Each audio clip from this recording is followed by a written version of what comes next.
The thing I would say is, when you grow up, you tend to get told that the world is the way it is, and your life is just to live your life inside the world, try not to bash into the walls too much, try to have a nice family life, have fun, save a little money. But life, that's a very limited life. Life can be much broader once you discover one simple fact, and that is everything around you that you call life was made up by people that were no smarter than you. And you can change it. You can influence it. You can build your own things that other people can use. And the minute that you understand that you can poke life and actually something will, if you push in, something will pop out the other side, that you can change it, you can mold it. That's maybe the most important thing, is to shake off this erroneous notion that life is there and you're just going to live in it, versus embrace it, change it, improve it, make your mark upon it. I think that's very important. And however you learn that, once you learn it, you'll want to change life and make it better, because it's kind of messed up in a lot of ways. Once you learn that, you'll never be the same again. Now, I've actually always found something to be very true, which is most people don't get those experiences because they never ask. I've never found anybody that didn't want to help me if I asked them for help. I always call them up. I called up, this will date me, but I called up Bill Hewlett when I was 12 years old, and he lived in Palo Alto. His number was still in the phone book. And he answered the phone himself. He said, yes? He said, hi, I'm Steve Jobs. I'm 12 years old. I'm a student in high school, and I want to build a frequency counter. And I was wondering if you had any spare parts I could have. And he laughed, and he gave me the spare parts to build this frequency counter, and he gave me a job that summer in Hewlett-Packard, working on the assembly line, putting nuts and bolts together on frequency counters. He got me a job in the place that built them. And I was in heaven. And I've never found anyone who said no or hung up the phone when I called. I just asked. And when people ask me, I try to be as responsive, to pay that debt of gratitude back. Most people never pick up the phone and call. Most people never ask. And that's what separates sometimes the people that do things from the people that just dream about them. You gotta act. And you've got to be willing to fail. You've got to be willing to crash and burn, with people on the phone, with starting a company, with whatever. If you're afraid of failing, you won't get very far. There's no risk. Now that's why you need to do it young. Now, that's why we started Apple. We said, we have absolutely nothing to lose. I was 20 years old at the time. Woz was 24 or 5. So we have nothing to lose. I mean, we have no families, no children, no houses. Woz had an old car. I had a Volkswagen van. I mean, all we were going to lose is our cars and the shirts off our back. We had nothing to lose, and we had everything to gain.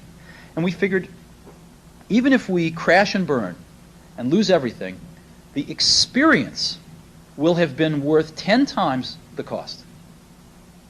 So what did we have to lose? There was no risk. And that's, I think that's a very healthy way to look at it. Some people say, well, you could have gone to college and been a lawyer. Well, you're right, but you can go to college and be a lawyer when you're 25.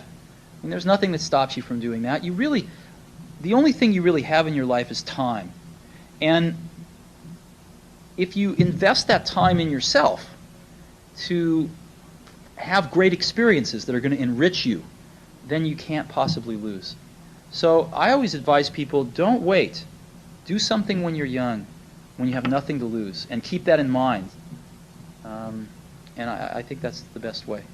Not that people can't start companies when they're 50. I've seen that. Very successful companies. But it's a lot easier when you're young and have nothing to lose and don't have the responsibilities to other people that you will acquire later on in your life. There is an entrepreneurial risk culture in the Valley that is as important to, it is as key of a reason why Silicon Valley exists as any other reason. I mean, the primary reasons are the entrepreneurial risk culture, of which role models are a very big part, Second is the universities, Stanford and Berkeley. There wouldn't be a Silicon Valley if there weren't Stanford and Berkeley constantly bringing in human capital, which decides to stay here because it's so nice. And third, certainly for the number of companies that start, is the financial infrastructure as well. And then fourth is the beehive effect. You've got a lot of extraordinarily talented people, and the beehive effect says that it's a lot more efficient to have that talent and all those companies together. And let me give you an example. When you want to start a company, you need to hire some experienced people. You just can't hire people out of school most of the time. So you have to hire some experienced talent. Well, you're going to ask somebody to leave a job, maybe they have a family, and come to your place to work. Well, if your company's in Montana and they move their family and your company fails, there's not another company in Montana that they can go to work for, most likely. So you're going to have to move again. As where if all you have to do is convince them to turn left instead of right down the road to go to work in the morning, but they keep their same house, their kids don't have to change school, etc. And if your company fails, well, they just go get a job another week at some other company. You're going to have a much higher probability of recruiting them. And so that's the beehive effect. And those four things together, I think, are why Silicon Valley is today, what it is.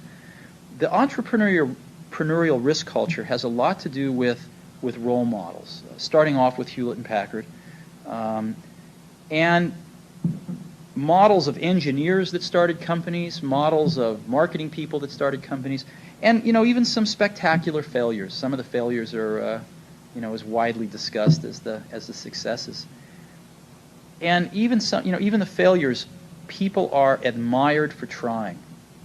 And I think they pick themselves up, dust themselves off, and go get a job. Maybe they don't own the company, maybe they're not a founder of the next company, but they've got a really good job, and there's no real chance that they'll end up destitute. Apple was a very classic Silicon Valley startup in the sense that Steve Wozniak and my partner both worked for Hewlett Packard. Matter of fact, Woz was still working there when we started Apple. And Hewlett Packard was the genesis of not just the concept of starting your own company, but, and of course it was the primary role model in the Valley, but it was also the ethics or the ethical basis of how you wanted to build your company, a company that was based on values, not based on just making money. And HP had the HP way, and they had a list of their values. And the first one was, we need to make a profit or else we can't keep this company going. But after that, they got into how they wanted to treat individuals and conduct their corporate life. And it's very idealistic, in my opinion. So we were very much influenced by that. The second thing that made us very, very typical in a way was that we were building a product that we ourselves were the customer for. We were building something we wanted ourselves, just like Hewlett and Packard started building test equipment and equipment for engineers. Well, they were engineers, so they could, in essence, do the marketing. They could figure out what an engineer might want in a product as well as design it. We wanted a computer, and we knew exactly what we wanted in a computer, so we could do the marketing as well as the engineering of that product. This changed later as we started selling to people that were different than us, but certainly in the first several years of Apple, we were selling to people that were just like us. And a lot of Silicon Valley companies have started that way.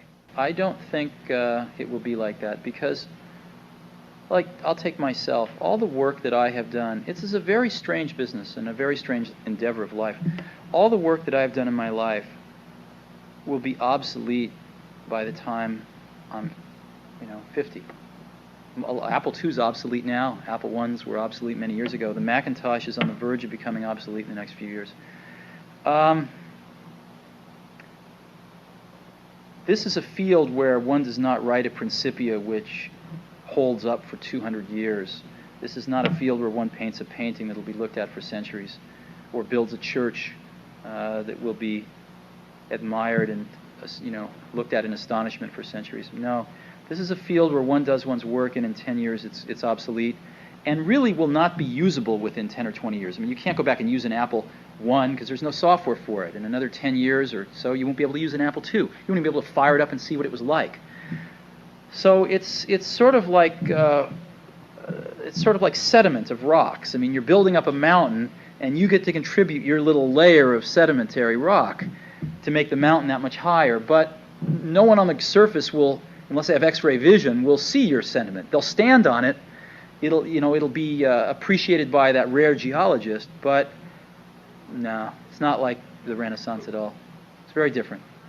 One of the things that Woz and I did was we built blue boxes. These are obsolete now, but they were devices that you could build. You know, when you make a long-distance phone call, in the background you hear doo-doo-doo-doo-doo-doo.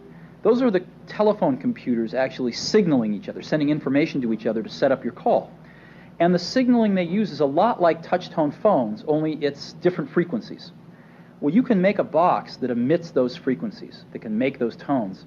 And there used to be a way to fool the entire telephone system into thinking you were a telephone computer, and to open up itself and let you call anywhere in the world for free. And matter of fact, you could call from a payphone, go to White Plains, New York, take a satellite to Europe, take a cable to Turkey, come back to Los Angeles, and you go around the world 3 or 4 times and call the payphone next door and shout in the phone, be about 30 seconds and come out the other end of the other phone. So we actually, and these were illegal, I have to add, but in spite of that, we were so fascinated by them that Woz and I actually figured out how to build one. We built the best one in the world. It was the first digital blue box in the world. And we would give them to our friends and use them ourselves. And you rapidly run out of people you want to call. But it was the magic of the fact that 2 teenagers could build this box for $100 worth of parts and control hundreds of billions of dollars of infrastructure in the entire telephone network in the whole world, from Los Altos and Cupertino, California. That was magical. And experiences like that taught us the power of ideas, the power of understanding that if you could build this box, you can control hundreds of millions of dollars worth of telephone infrastructure around the world. That's a powerful thing. And that, if we hadn't have made blue boxes, there would have been no Apple. Because we would have not had not only the confidence that we could build something and make it work, because it took us 6 months of discovery to figure out how to build this. It was a tremendous process in itself. But we also had the sense of magic that we could sort of influence the world, control it in the case of blue boxes, but something much more powerful than controlling, influencing in the case of Apple. And they're very closely related. I really do to this day feel if we hadn't had those blue box experiences, there never would have been an Apple computer. Now, if you want to know what's going to happen in 5 years, you don't look in the mainstream, you look at the fringe. And the fringe back in 1975 was the Homebrew Computer Club. And it was a bunch of people that were in this area that were building their own computers because they couldn't afford to buy them. I mean, computers were $100,000, $50,000.